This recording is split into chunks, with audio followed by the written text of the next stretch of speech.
So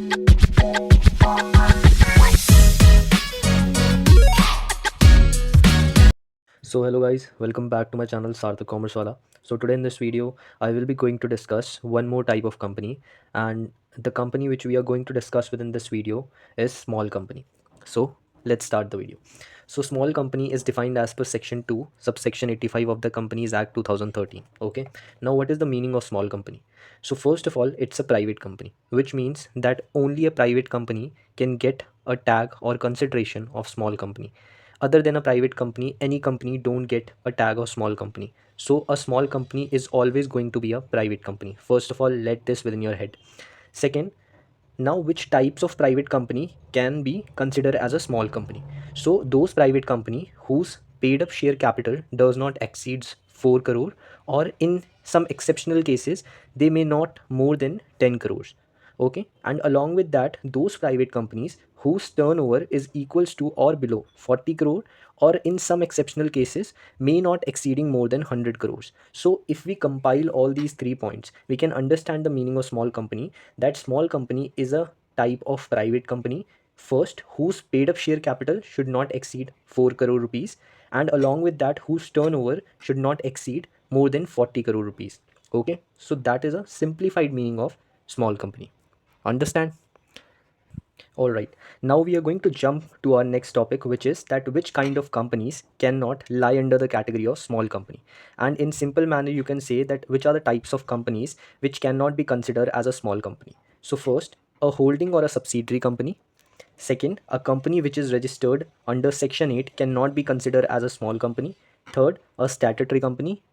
You all students know what is the meaning of statutory company. So if you know, please write in the comment box, and the student who is going to tell me, I will be going to pin that specific comment who tell me the correct answer. Okay.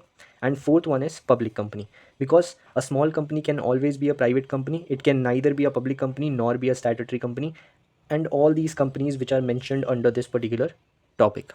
All right. Now, example of a small company, as I mentioned here, that most of the startups come under the category of small company. Why? Majorly because of the meaning of small company, because most of the startups are at their initial level, so they are not having a turnover of course more than 10 crore, 40 crore rupees, sorry, and their paid up share capital is almost zero, because they are not IPO based companies, because now they are not on that much higher level. So because these startups are satisfying both the points to be considered as a small company, therefore most of the innovative startups are considered as a small company. Now let's jump on to our next topic, which is characteristic of a small company, which means what are the characteristics of small company. So first is low profitability and low revenue. See, this is a little bit of doubtful characteristics, because it is not mandatory that most of the small companies have low profitability. Some of the small companies who are very exceptional, they have a very high profitability as well.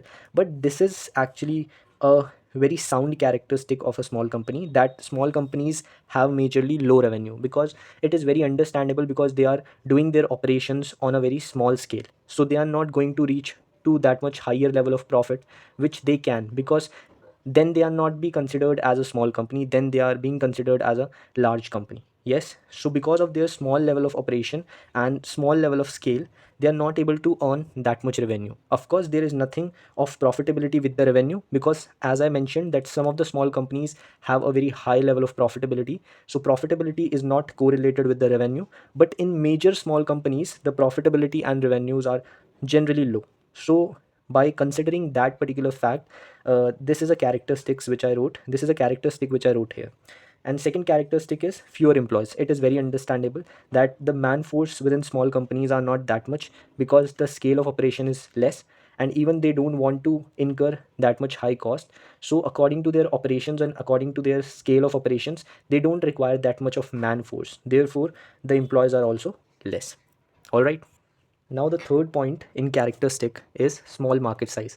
Of course, that is also very understandable, because generally small companies don't have that much large scale of operations, and they are conducting their business on a small scale, therefore their market size is also small, and that's the reason why they are considered as the small company, isn't it? Okay, so these are the three characteristics which I discussed, because these are not, like, these characteristics are not that much important from the knowledge point of view of for a small company. But now this is a very important topic from the perspective of a small company, that there are some benefits. Actually, what is the benefit of considered as a small company? So there are lots of benefits within India under Companies Act 2013 that small company get, and there are lots of exemptions as well within the tax which these companies get. So we are going to study about all those benefits which a small company can get under the Companies Act 2013. So first benefit which the small company get, that is in board meetings. So what is the benefit which they are getting? So like for a small company, they just have to do two board meetings within a year. Board meetings means annual general meetings. So they only just have to do two annual general meetings in a year, while at the same point of time, a private company which is not considered as a small company, they have to do at least four board meetings in a year. So that is a quite a relief which a small company get in terms of board meetings. Okay. Second point is annual return. Yeah. So the small company also gets some of the benefits in their annual return. So what is the benefit which they will get? So the annual return of a small company is signed by the CS, which means company secretary. But generally, for a private company, the annual return must be filed by a director and CS both. So, which means the complications, or you can say the regulatory compliances, are more within the case of only a private company. But within a case of small company, your annual return just should be signed by a CS only. But within the case of private company, by both director and CS. So, this is also a sense of relief which a small company get as compared to a large private company. Yes. Third is cash flow statement. So a small company don't have to maintain a cash flow statement. It is not required for them.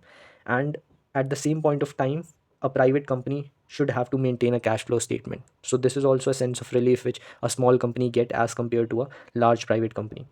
Fourth benefit is in auditors rotation. So generally there is a rule within a private company that they need to do auditors rotation in almost every 5 years, but within a small company it is not required.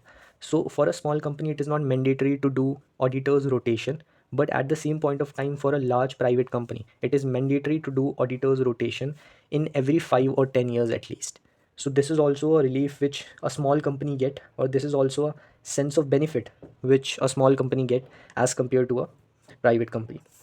And fifth is in terms of fees and penalties. So a small company has very less penalties as compared to a private company or public company both, and the form filing fees within the case of small company is also very low, as at the same point of time a private company should have to bear more cost, or even a public company, for filing those same form which a small company was filing. So this is also a benefit which a small company get.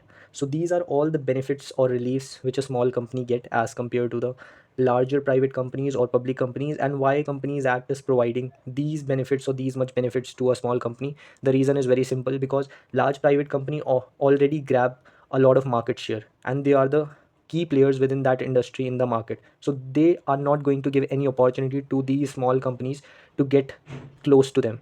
You are understanding that what I want to convey to you all. So therefore government and the Companies Act 2013 is trying to show an initiative to support these small companies, by which they can also go in upward direction, and they can also match their level to the large private companies or other public companies.